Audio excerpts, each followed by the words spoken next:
It's time. It's time for Kickoff. First in the end zone, touchdown! With Boomer Esiason and Mike Valenti. We are back. We are ready to roll. Another week. We're approaching the midway point, Boomer. It's getting good now. It is getting good. Hey, did you have a good week, by the way? Fantastic. The Cipriani showdown was just wondrous. We're going to get to it. I've got a dinner date, people. New month, new calendar invites. It's very exciting. You do. And by the way, every week I like to think of myself as a quarterback that's playing. And I try to find the quarterbacks who are under the most pressure for different sorts of reasons. And then when I look around the NFL this week, I see two quarterbacks in particular that are playing against each other. And it's probably a no-name game for a lot of people. And that's the Raiders at the Jaguars. However, those two quarterbacks, Derek Carr and Trevor Lawrence, for different reasons, are under a major pressure point situation because Derek Carr, obviously, last week they get shut out by the Saints. He doesn't play well. He says after the game that they are embarrassed, and now they got to go on the road to the Jacksonville Jaguars, who are coming off of a bad loss at the hands of the Denver Broncos, where Trevor Lawrence, once again in the second half, falls apart and cannot lead his team back to a fourth quarter victory. And he has gotten a little bit worse each and every week. And I thought he was ready to turn the corner, and he's not. So those two guys are really under a spotlight. And then on the other end of the spectrum has to be Aaron Rodgers. They're going to the Detroit Lions. They got beat against the Buffalo Bills. We all expected that. They covered, however. I'm sitting there going, I think we both picked the Bills. I think everybody knew when they were down 17 with the ball. We knew exactly how that was going to end. Especially when, Josh Allen reverts back to 3 years ago, Josh Allen, and throws an interception on the goal line. So very weird, very difficult, different situation. But Aaron Rodgers is under the spotlight from here on out because if they don't make the playoffs, you can blame Gutekunst for not surrounding him with wide receivers because, if he were on the Dolphins or he were on the Eagles. It's different. It's a completely different set of circumstances. I've got a trade deadline thing I want to do, but let's rank these out a little bit because I think Zach Wilson's got to be in there as well. Well, I was going to get to him too. So Zach Wilson's the other one, and the reason, he's getting ready to start his 19th game. So he's just, he's still a kid, he's still learning, and he's making really bad decisions. And what happened last week against New England is those decisions resulted in turnovers, where in the previous games he still was making bad decisions. But at least he wasn't turning the ball over, and that's one of the reasons why the Jets were winning. So I would say he's under a microscope as well. I don't want to go super granular because I think we'll lose everybody with this, but when you look at certain analytics, they tell you, hey, this guy's these throws are putting you at risk. Whether it ends up in a turnover or not, it's considered a turnover-worthy play. That's Zach Wilson. So he was whistling by the grave. Remember the game against Denver? Yes. Oh, my God. He should have had 4 interceptions. But Trevor Lawrence, work with me on this because everybody, myself included, perfect prospect, franchise guy, maybe a once-in-a-decade talent. Boomer, I need more. He's not a rookie. He's got quality coaching, quality weapons. I'm worried. Yeah. And I just don't see it right now. The interesting thing is they made a trade as well at the deadline for a player who's not available this year. He'll be available next year, and that's Calvin Ridley. I think that's a really good thing that Doug Peterson did. And if Calvin Ridley can get over the gambling issues and all the things that are going on in his life, he may be exactly what the doctor ordered for Trevor Lawrence. What is Trevor Lawrence's nickname? Do you know? Sunshine. Okay. It's not sunshine and rainbows. That's not what the NFL is. You got to be angry. You got to be mad. You got to be dedicated, and you've got to take a loss personally. I don't know if that's his personality. I don't, because everything for this kid in high school and in college came really easy. He always played with the best players. He was always the best player on the field, and now he is finding out just how difficult it is to deal with adversity, and that's what I always say about high draft picks, especially when they're as good as both Zach Wilson was in college and Trevor Lawrence were in college. Did they really ever have to fight for anything? No. So now you got to fight for something. And, Tom Brady had to fight for something all those years ago as a 6th-round draft choice. If you don't, just my read on it, obviously, you're well aware I didn't play. But if you don't have a chip on your shoulder, I don't know how you survive in any highly competitive industry, whether it's football or business. I don't see the chip with Trevor. Like, he did an interview after the London game, and I'm going, did I watch the same game you're talking about? That's what gets me. Not everything in the world is okay. And it's not okay to lose in the NFL. That's your job. Many people's jobs rely on your performance. You want to make the big bucks. You want to make $50 million a year. Then you got to perform in the biggest moments. The other thing I will say, when it comes to some of these quarterbacks and some of these players with chips on their shoulders that you were alluding to, Saquon Barkley, chip on his shoulder. Look how he's playing this year. They're off this week. They're on a bye. How about Tua Tagovailoa? Coming into this season, they finally match him with a coach. They trade for Tyreek Hill. They trade for Bradley Chubb. They're all in. And the coach has got the offense that fits him perfectly. And look at how he is playing when he's on the field. They're undefeated when he starts and finishes the game, and he looks basically like a different player. I got to tell you something, too, and maybe you can comp this out better than me. He throws guys open. It's that anticipation. It's the accuracy, because he doesn't have this, Justin Herbert nuclear arm. Like, when you watch Tua play, who does he remind you of? This is going to be really weird, but an old foe of mine and a rival of mine, and his name is Bernie Kosar. And the reason I say Bernie Kosar, he had a very weird throwing motion. And I guess when you watch Tua as a left-hander, for most of us, optically it's strange. It looks weird, but for me it doesn't. It looks natural to me. Sure. But Bernie was that way. He had a really long release, and he was kind of gangly and wasn't all that fast, wasn't a great athlete. But I never saw a guy throw people open more than Bernie did, meaning that he would kind of appreciate where he had to throw the ball before the receiver got there because of how slow he was. And it kind of reminds me a little bit of Tua. The other guy that's playing with a chip on his shoulder is Jalen Hurts. Yeah. A second-round draft choice. He has turned out like he's making $1.6 million this year. He's given them a $50 million performance. Easily. And so, MVP he'll get a huge contract at the end of the year. They're 8-0. And if they go on to be, I think at worst 15-2, assuming everybody stays healthy there. Sounds right. You're going to have to go through Philadelphia to get to the Super Bowl. You touched on a couple of things that are in the rundown, so let's go to it right now. This is the NFL Rundown. All right, you mentioned Bernie, so we'll get this out of the way because it's really about the Bengals, the Cipriani Bowl, the dinner bet, the gala event of the fall. But I want to talk Browns-Bengals, all jokes aside.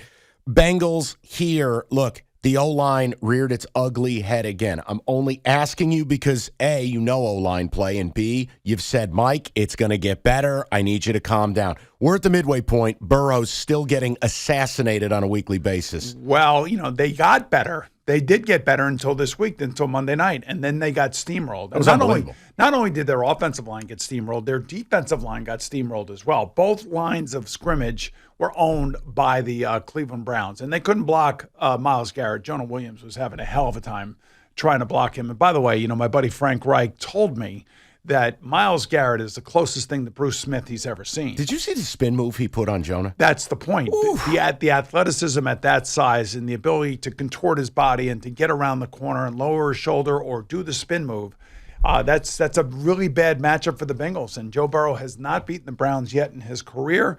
They basically own them. And I got to say, for the Browns, maybe they saved their season. We'll see. I keep holding out this hope that if they can stay remotely afloat, at least Watson, no matter what you think of him, Watson coming back makes them interesting. That was a big win. That's going to be interesting because he hasn't played football in 2 years. Right. How rusty? How much of an acclimation?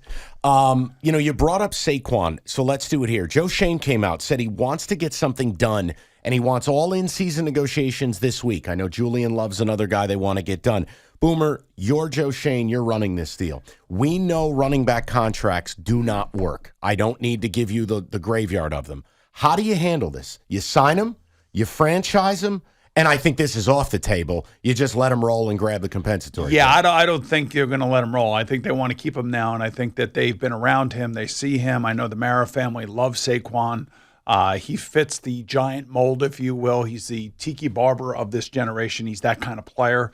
And, I think he's really shown a lot of people that he's playing with a chip on his shoulder and that he can do it.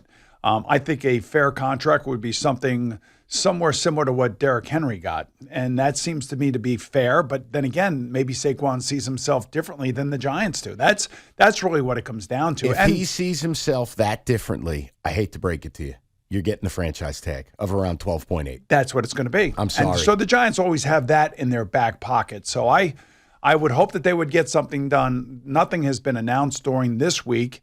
And since nothing has been announced yet, I don't suspect that we'll see anything unless they come back next Monday. And when everybody's back in the building, they'll announce it. I want to wrap about the Packers for a minute. You brought up Aaron Rodgers. Emergency breaking news. Aaron Rodgers practiced on a Wednesday this week for the first time since the Lincoln administration. So I want to ask you, and I'm probably taking the fan approach. His body language is as bizarre as it's ever been. They look awful. I know they go to Detroit this weekend, but a year from now, is Aaron Rodgers a Packer? Yeah. Yes. Yes? Yes, Okay. he is. He's making $100 million guaranteed. He will be there, and they're going to have to go out and do something in the offseason, and they're going to have to try to do something to be able to support him from a wide receiver standpoint. These young kids just aren't growing fast enough. You had a nice pass to Romeo Doubs the other night, but there was also another one where it looked like Romeo, like his hands crossed when he was going to catch the ball. And that's never a good thing for a wide receiver. You ever see a kitten with a yarn ball? That's Romeo Doubs. Just batting it around. But he's going to be there. I mean, this is another team that, because it's the NFC, I mean, they're still in it, believe it or not. You would like to think that they're going to go on the road and they're going to beat Detroit this week. But, with the way that the Packers season has gone and the people that they've lost to, would it shock you that the Lions beat them? No, because it's a divisional dog getting points that, and again, we'll get to them during the picks. No, Boomer, there's no weeks off in this league. There aren't. I mean, ask the Buccaneers. They thought they had a freebie against the Panthers 2 weeks ago. They got destroyed.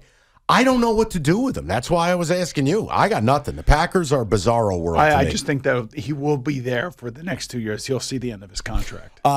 Let's talk about it. We previewed it. If you guys are listeners of the show, Dan Snyder. Oh, I know he's not selling. He's looking at a transaction. That was lovely PR there.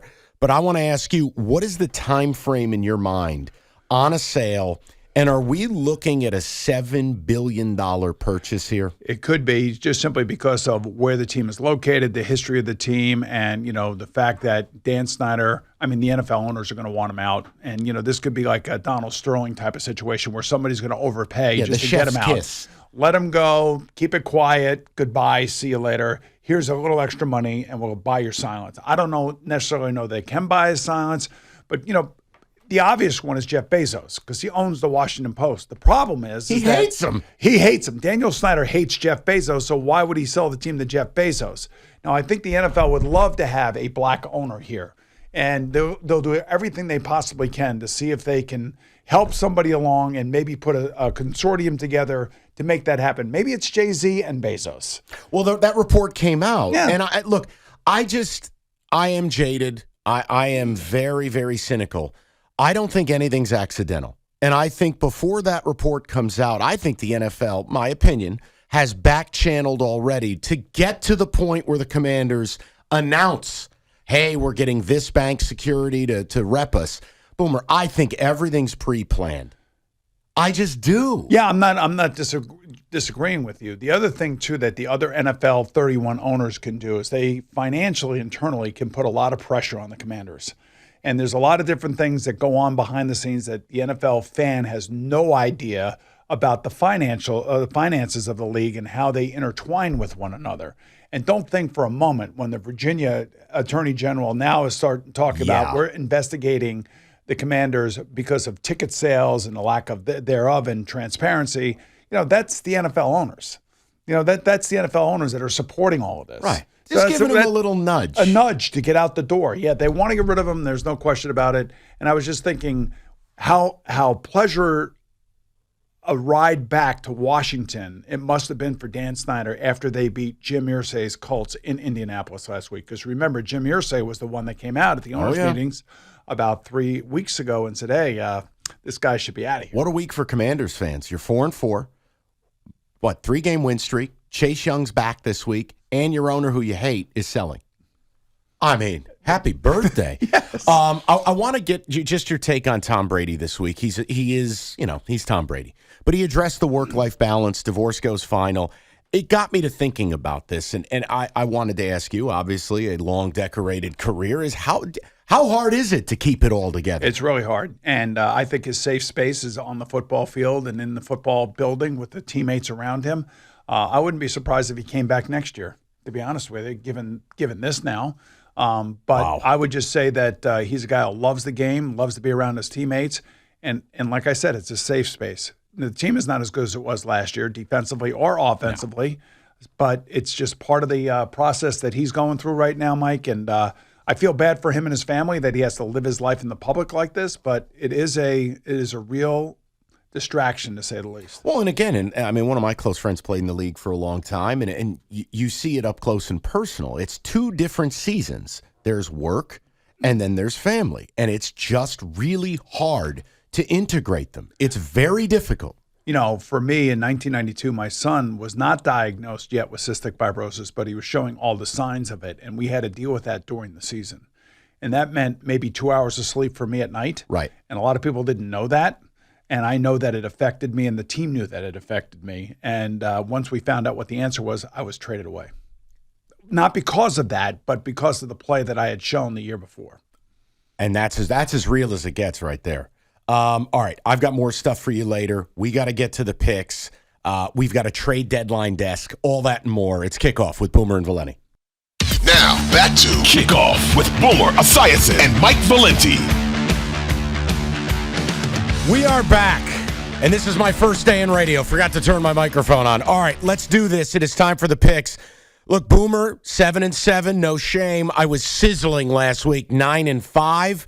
Let's see if we can keep it going with another, shall we say, challenging card in the NFL. Let's do the picks. Picks of the week. All right, let's lead it off. Chargers, laying 3.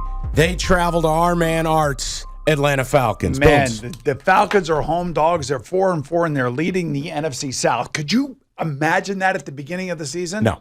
And here come the Chargers with Brandon Staley, Mr. Analytics himself, a team that is underachieved. Now, a team that has a lot of injuries, and, their top receiver is Keenan Allen is not coming back Another yet. setback hamstring. Another setback. So, man, this is a tough spot. But I'm going to take the rested Chargers coming off of their bye, going on the road, and I think Justin Herbert here should be able to put up big numbers. And I gotta believe the Chargers are gonna cover this number, and they're gonna win. I'm with you. And all due respect to Art, Bloom's off the rose a little bit here now. I get it, the covering of the spread, but the Chargers off a bye at this point in the season, and there has to be a bit of a desperation angle here. I'm taking the Chargers. Dolphins laying 5 at the Bears. I love the way that Justin Fields has been playing the last couple of weeks. The feeling about him now is starting to change. It's starting to be more positive because of the way that he has played the last 2 games and the changes that they've made in their offense to take advantage of his athleticism. However, they've lost 2 of their best defensive players because they traded away Roquan Smith and, of course, Robert Quinn. I do like the Dolphins here. I love their offense. I love what's going on there. There's a lot of good feeling. Plus, they're undefeated once Tua starts and finishes a game this season. I'm going to take the Dolphins. This is the stink line of the week to me. You see a number out at 5. Here's what I don't like. I don't like when teams have back-to-back road games. I think it's tough. And by the way, boom, weird. We like the way Justin Fields is playing. Oh, wait. The Bears' offensive staff realized he has 2 funcking legs. This is not curing cancer. It's football. Why does it take some of these teams? What kind of abacus are you using? Let him run. That last Thursday night he didn't play well. They had a long week there, and I think Luke Getsy looked at Baltimore's film, probably looked at a little Buffalo film and said, how can we get our quarterback's athletic skills more involved in our game and make him more part of the offense and make him even feel more comfortable? Yeah, love it in the red zone, too, using him as a runner at the goal line. We've finally seen the kid that played at Ohio State. So that's a good thing for And they the got Bears. him Claypool. I'm fascinated to see what that does in the red zone. You taking the Bears now? I am. I'm taking the Bears. Okay. Bengals laying 7 against the Panthers. Oh, boy. You know what to do. I know what to do. I'm going to take the underdog Panthers. Is what I'm going to do. How gross does that feel? You feel dirty? It is. The Bengals are going to win the game. They better win the game. But I will say, DJ Moore, keep your helmet on if you score a touchdown, for God's sake. I think the Panthers are playing hard for Steve Wilkes, man. I give him a lot of credit, man. They could have been in first place had they won the game at Atlanta, and they should have won the game at Atlanta. Absolutely. So I think they'll play tough here. I know the Bengals are coming off of that tough loss. It's been a long week for them. I think the Panthers will keep it within the number. At 7.5, I'm with you. This number dropped to 7. I'm actually going to go Bengals bounce back because of how awful they were at 7.5 or 8. I'm with you. I'll take the flat 7 and a little. Can I bounce buy the back. hook? What kind? What do I'm not the book. I don't know what to tell you. Packers laying 3.5, going to Detroit. What a mess. Oh, You know what to do. I don't know what to do Yes, here. you do.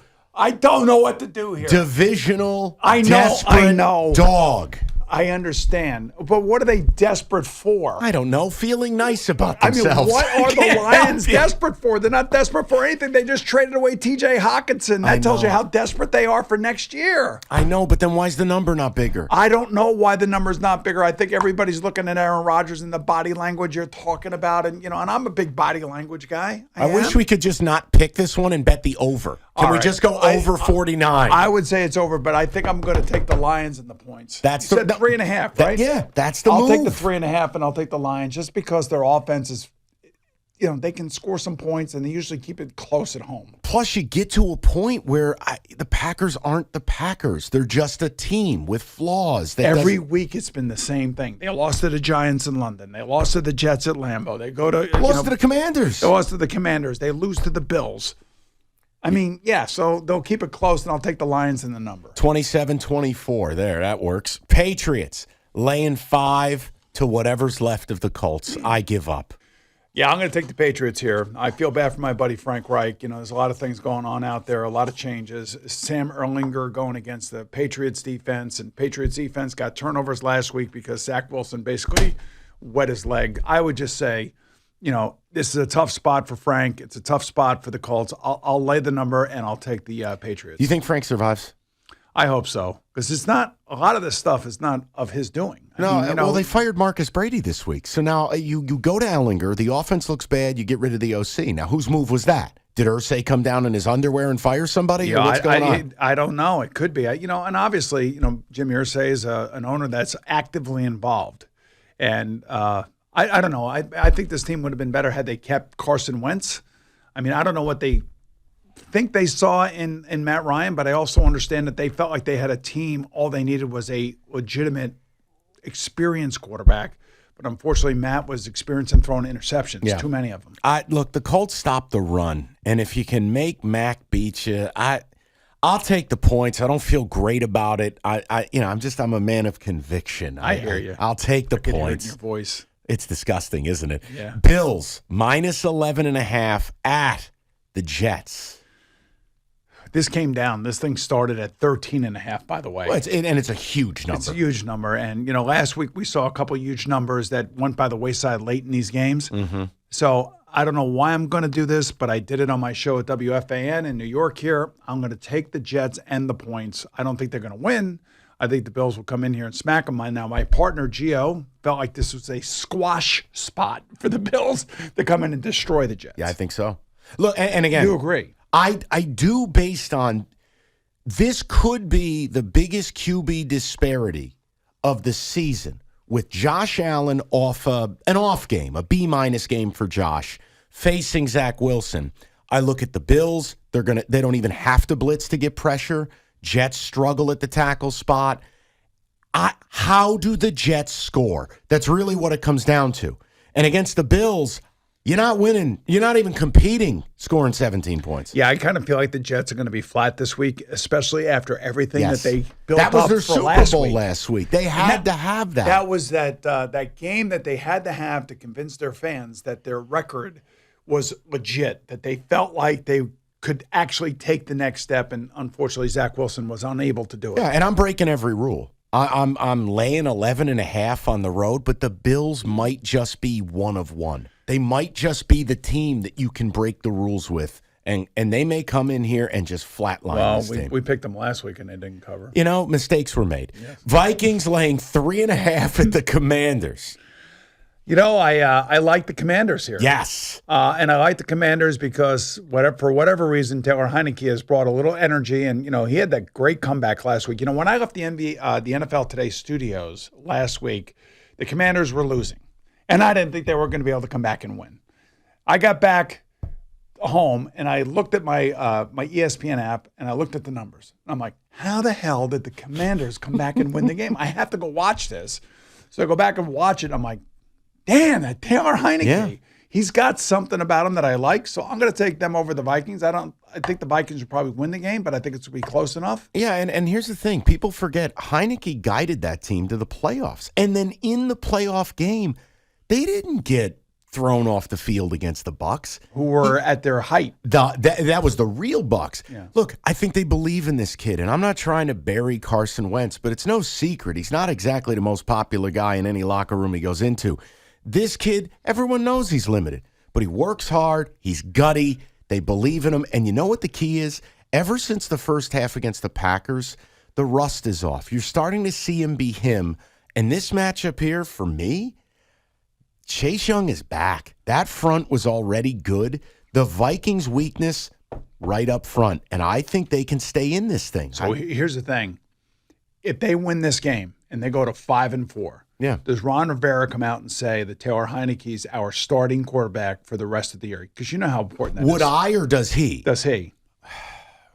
Depending on how he plays. Can I have you answer that? I mean, you know Ron. And I know the politics around our position of quarterback.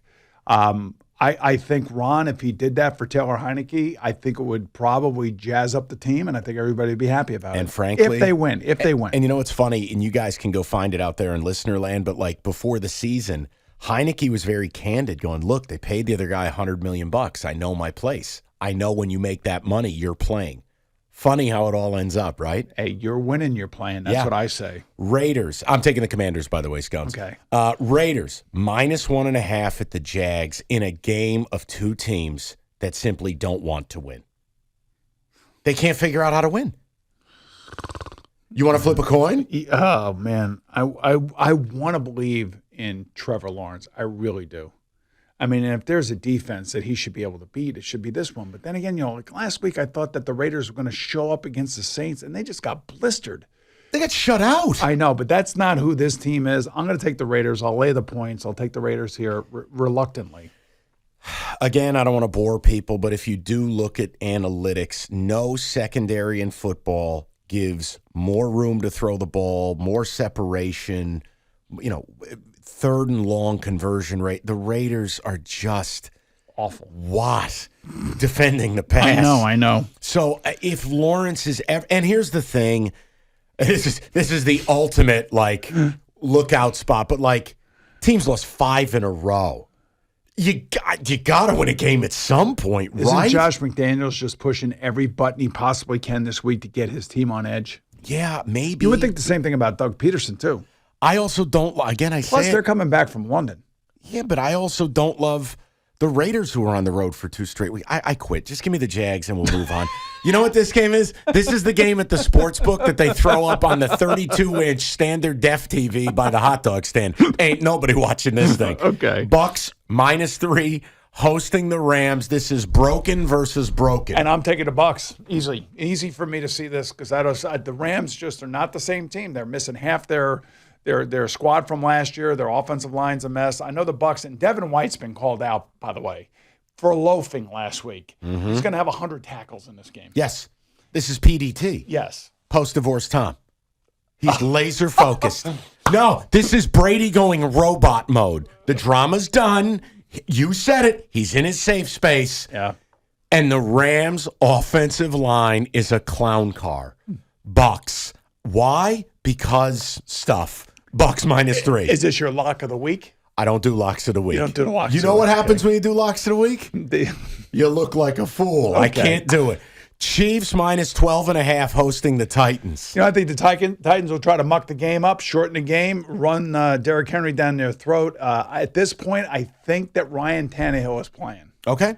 So if Ryan, can I couch this? If Ryan Tannehill plays, I'm taking the Titans. I'm fine with that.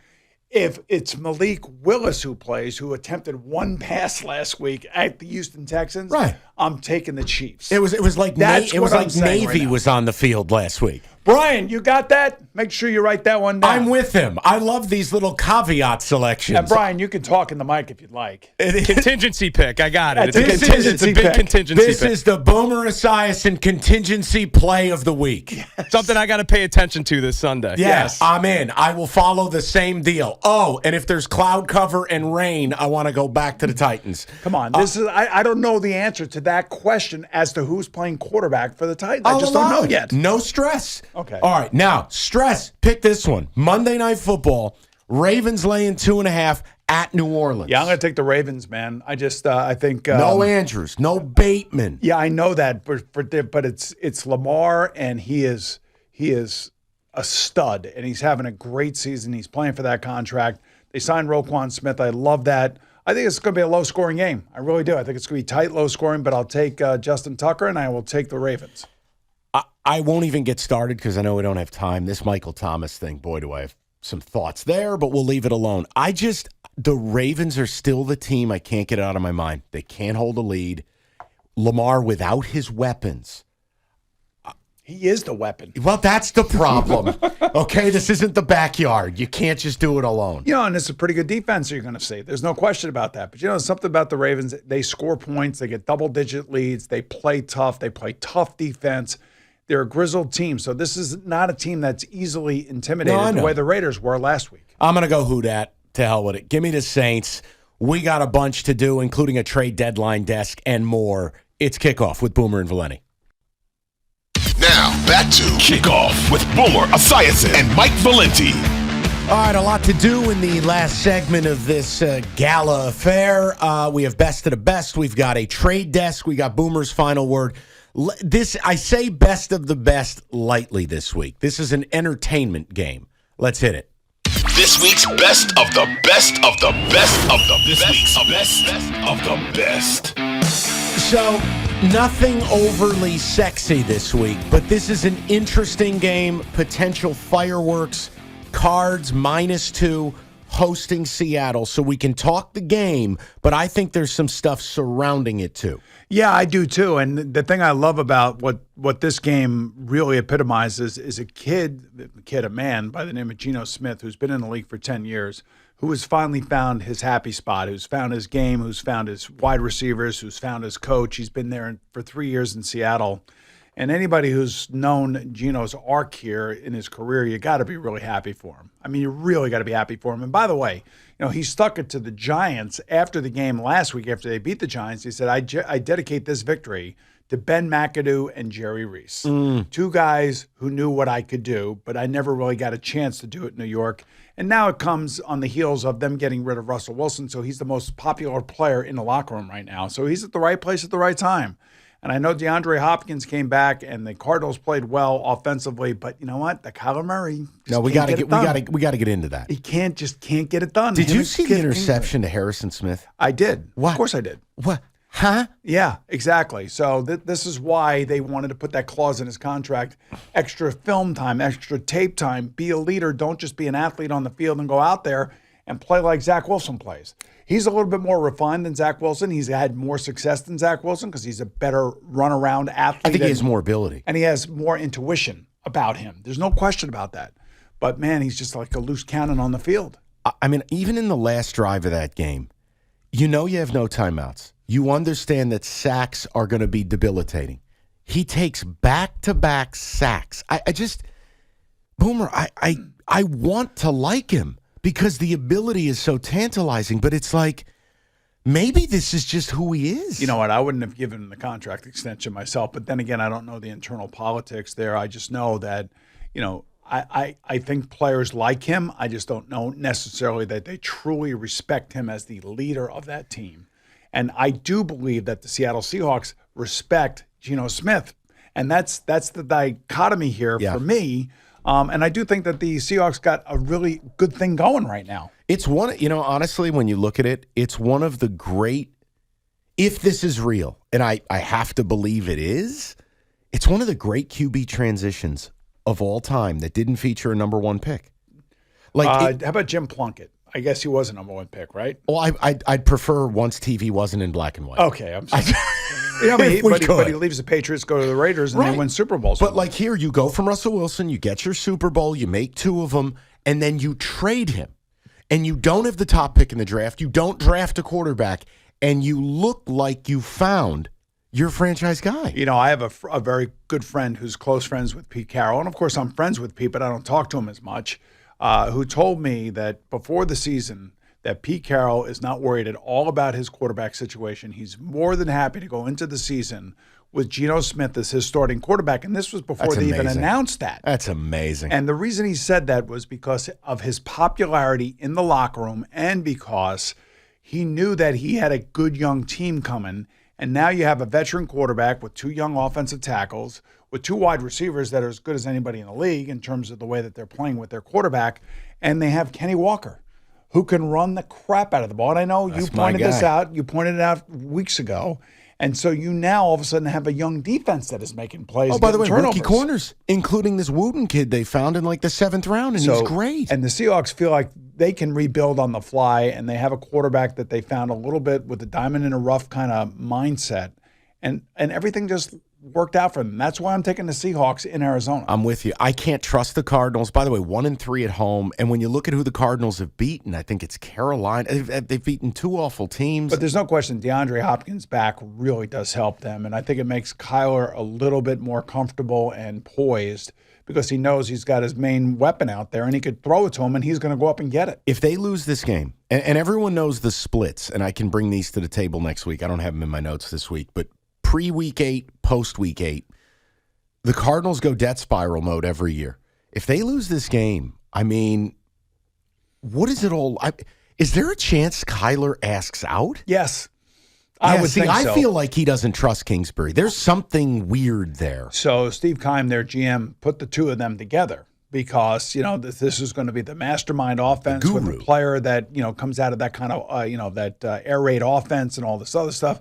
But if the quarterback is not dedicated and is not studying and doesn't really know what he's doing on the field and can't be that quarterback that stays in the pocket, you're going to get some wins, you're going to get some exciting plays, but you're not going to get the wins that you need. And this is a win that they certainly need to save their season if they want to. Yeah, I'm going to take Seattle. I'll take the team. At least I know they're going to put their hard hat on. They're going to show up. They're going to compete, and they generally don't do stupid things. Number 1, they love their coach. Number 2, they love their quarterback, and the coach and quarterback love each other. So that's those 3 relationships right there usually lead to a winning season. All right, so I wanted to do this. With the trade deadline, I want to encapsulate everything, give you a chance to riff and kind of tell me, you know, hey, we all love splashy deals. The NFL never used to make trades. I love this. This too. week was great. It's becoming the NBA trade deadline, or what the NHL deadline used to be. Used to be fireworks city.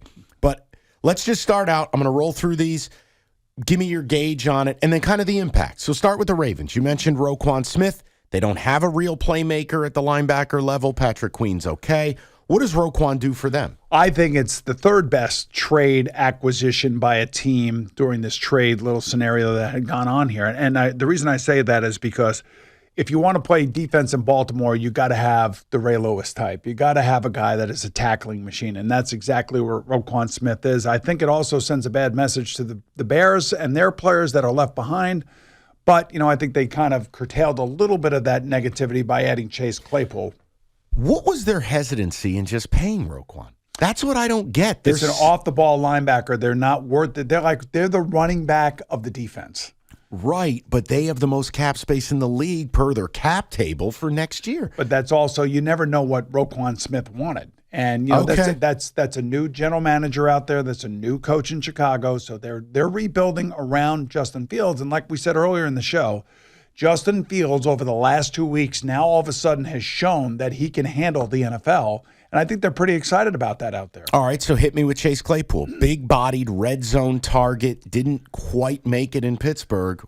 How does it help him? Well, for me, it's a win for Pittsburgh because they got the high 2nd-round draft pick from Chicago. And the reason I say that is because they weren't going to keep Chase Claypool anyway. You know, they didn't care for him in Pittsburgh.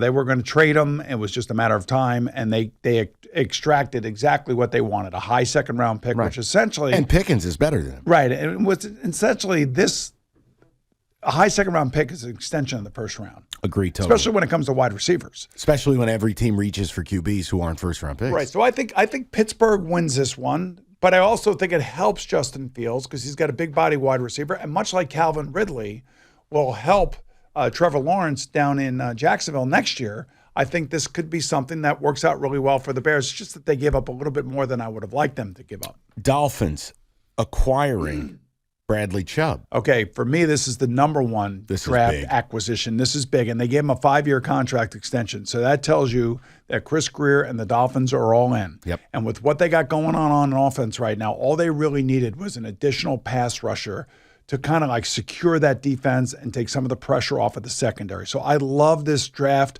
I love the fact that the Dolphins are all in. If I were a Dolphin fans, I would be all over this. And line him up next to Christian Wilkins, same side. You deal with that. Just low-key, I don't mean to geek out. I love the acquisition of Jeff Wilson. Familiarity with the McDaniel scheme. Chase Edmonds was a 0. Now they've got Mostert and Jeff Wilson. Both know this guy's system inside and out, and I think Wilson's an underrated guy. That was a nice move. Bills. This is my geek moment. Forgive me. Acquiring Nyheim Hines. I love this move. Loved it. Yeah, he was underutilized in Indianapolis, and I think that was one of the reasons for that was because they were playing from behind, and they wanted to get him about 10 touches a week. He's that kind of player out of the backfield, but he was only getting about 6 touches a week, and I know that he was unhappy, and there's a contract situation now coming up with him. Yep. This is the perfect fit for the Bills. It's amazing. I remember way back when in week 2 or 3, my morning partner, Gio, floated the idea about a Saquon Barkley trade to the Bills. Everybody was getting all excited, but all of a sudden the Giants are 6-2, so they can't trade that player. But this is what you do. You add a playmaking back out of the backfield to add with Josh Allen, I think, is a terrific move by the Bills. And again, another move to show you that they're all in. All in. And hey, listen, just envision 3rd and medium, ice cold day in Buffalo. Offense isn't quite going. Got to get a first down. Nyheim Hines out of the backfield. That's 5 yards. That's moving the sticks. And by the way, I know you don't have this team on the list because the trade happened before the trade deadline, but the Christian McCaffrey trade to the San Francisco 49ers is my second best move of the trades that took place before the trade deadline. And the reason I say that is because now you have Ayuk, Kittle, Samuel, Christian McCaffrey, a healthy offensive line, a healthy defensive line, and I think they are the best team in the NFC. And even though there is an undefeated team by the name of the Philadelphia Eagles. And real quick, Hawkinson to the Vikes. From the Lions' perspective, I mean, Brad Holmes, do you see what the GM said? I would have made this deal at 6-1. Right, and I'm Diana Ross. Well, again, I think it has something to do with the salary cap and the move, and they probably know him better than I do. Well, he's horrible blocking. I would say this because Irv Smith got hurt for the Vikings. This is the same thing that happened to the Jets when they lost Breece Hall and they added James Robinson from the Jags. I appreciate the aggressiveness of the Vikings to try to get somebody in there that has some experience that can help in the passing game. And that's going to help the Vikings. There's no question about that, especially with Irv Smith now on the shelf probably for about 10 weeks. Just give me 30 seconds. Biggest loser of the deadline, Packers? Yeah, they did nothing. And I can't imagine that that Aaron Rodgers is happy about it. And I wouldn't be happy about it if I were him. And I think this is going to be a long end of season slog here for the Packers. I really thought that was a Brandon Cook spot. I don't know what happened there. $18 million, man. Nobody wanted to accept that guaranteed $18 million. He signed a $37 million contract next year, guaranteed $18 million. If the Texans would have eaten some of that, then maybe they would have added him to the Packers. But Brandon's got to understand, he signed a contract. That contract was hard to move. And then he walked out on the Texans and didn't play personal Thursday night, reasons. Which really sucks. I hate it, but, he's back. He'll be back next week, and they'll figure it out moving forward. All right, let's get to Boomer's final word. What you say after this don't matter. This is the final word. One thing we're finding out, Mike, in the NFL, and you and I do this every week, that it is so unpredictable that there's going to be 2 or 3 teams this week that are underdogs that really, they have losing records, and they're going to be the team that feels like they're just ready to turn the corner. And we saw that last week, with the Dolphins and with the Carolina Panthers. We saw that with the Colts, and, they lose to the Washington Commanders. Who is the team or teams this week that are going to be the ones that think that they're turning the corner and all of a sudden they're going to get slapped down the way the Bengals did on Monday night? I'll give you 2. Okay. Atlanta and the Jets. And I know the Jets lost last week, but 5-2 playing the Patriots compared to we just lost 2 divisional games, look bad against the Pats, get blown out against the Bills. The bloom could be off the rose a little bit. Yeah, I think the Jet fan probably feels like last week was an opportunity that was missed because it would have been 17-3 had Franklin Myers not been called for roughing the passer. And to me, in my eyes, that's very questionable. The other aspect here is that I think Jet fans are realizing that their team is playing the best team in the league right now, and that's the Buffalo Bills. All right, we'll get at you next week. We got a midseason report, all the results, all the opinions, maybe another dinner bet. That is Kickoff with Boomer and Valenti.